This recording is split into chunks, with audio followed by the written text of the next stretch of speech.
안녕하세요. Hi there, I'm Aisha. In today's class, we will learn some word meaning of Korean vowel. অর্থাৎ আজকের ক্লাসে আমরা শিখব কিছু Korean vowel এর word meaning. So let's get started.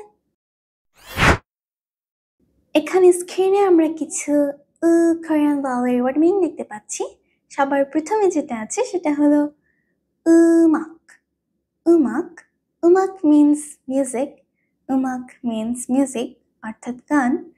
2 নম্বরে যেটা আছে সেটা হলো 은행. 은행 means bank. 은행 means bank. 3 নম্বরে যেটা আছে সেটা হলো 의사. 의사 means doctor. 의사 means doctor. 4 নম্বরে যেটা আছে সেটা হলো 의자. 의자 means chair. 의자 means chair. 5 নম্বরে যেটা আছে সেটা হলো 의미. 의미 means meaning. 의미 মানে হলো meaning. কোনো কিছু meaning এই বোঝাতে mean এই ওয়ার্ডটাই মানে হলো ইমি মানে 의미. 의미 means meaning. 6 নম্বরে যেটা আছে সেটা হলো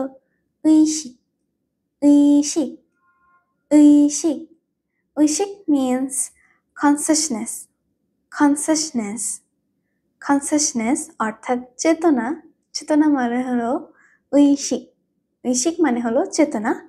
7 নম্বরে যেটা আছে সেটা হলো 의견 means opinion. 8 নম্বরে যেটা আছে সেটা হলো 의무 means duty. 9 নম্বরে যেটা আছে সেটা হলো 의류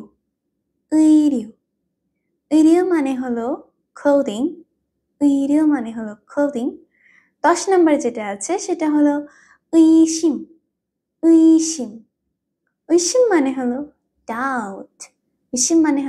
doubt. আশা করছি আপনারা আজকের ক্লাসটি বুঝতে পেরেছেন। আমরা কিন্তু এখন শুধুমাত্র কোরিয়ান ভাওয়েলস এর যে প্রোনাউন্সিয়েশন গুলো এগুলো চেক করছি যে আমরা পারছি নাকি পারছি না, জাস্ট এগুলো দেখছি। আর তার সাথে যে ওয়ার্ড মিনিং গুলো আসছে সেগুলো আমাদের পারতেই হবে বা শিখতেই হবে এরকম কোনো ব্যাপার না। আপনারা চাইলে শিখতে পারেন, কিন্তু আমি প্রেফার করবো যে আপনারা ওয়ার্ড মিনিং মুখস্থ একদমই করবেন না।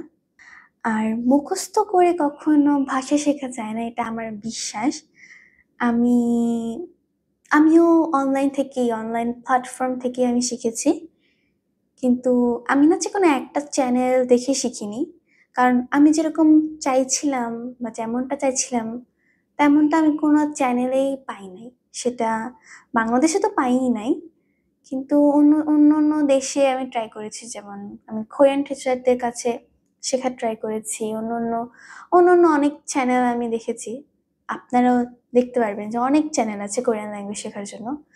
আমি সবসময় আর কি ইংলিশে শেখার ট্রাই করেছি। যাই হোক, কিন্তু একটা জিনিস আমি আর কি শিখে যেটা বুঝেছি সেটা হলো ভাষা কখনো মুখস্থ করে শেখা যায় না। কখনোই মুখস্থ করে আপনি শব্দ অর্থ হয়তো অনেকগুলো মুখস্থ করতে পারবেন, হয়তো আপনার মেমোরি অনেক বেশি ভালো, কিন্তু মুখস্থ করে আপনি সেটা মনে রাখতে পারবেন না, আর রিয়েল লাইফে কাজে লাগাতে পারবেন না। অনেক প্রবলেম। তো শুরুর দিকে আপনারা জাস্ট শুধুমাত্র প্রোনাউন্সিয়েশনটা দেখুন, যে ভাওয়েলসের প্রোনাউন্সিয়েশনটা ঠিক কিভাবে হচ্ছে সেটার দিকে ফোকাস রাখুন। তাহলে আপনি ন্যাচারালি কোরিয়ানরা যেভাবে কথা বলে সেভাবে একদম নেটিভ স্পিকারদের মতো কথা বলতে পারবেন। একদম প্রোনাউন্সিয়েশন বলেন, সেটা অ্যাকসেন্ট বলেন, সবকিছু। তো সেক্ষেত্রে আমি যে স্টেপগুলো আপনাদেরকে ফলো করতে বলবো, আপনারা প্লিজ এই কথাটা রাখবেন আপনারা প্লিজ সেই স্টেপগুলোই ফলো করবেন, তাহলে আপনারা মোটামুটি সবটা আয়ত্তে আনতে পারবেন। In the next video, we will learn some word meaning of Korean vowel.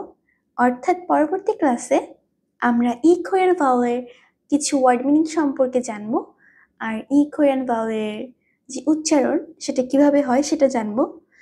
আর এর আগের ক্লাসে আমি যেহেতু বলেছি যে কিছু কিছু স্বরবর্ণ আছে যেটা বাংলা ভাষায় আমরা পাবো, সো ইটা কিন্তু রস্যইর মতো করে উচ্চারিত হবে।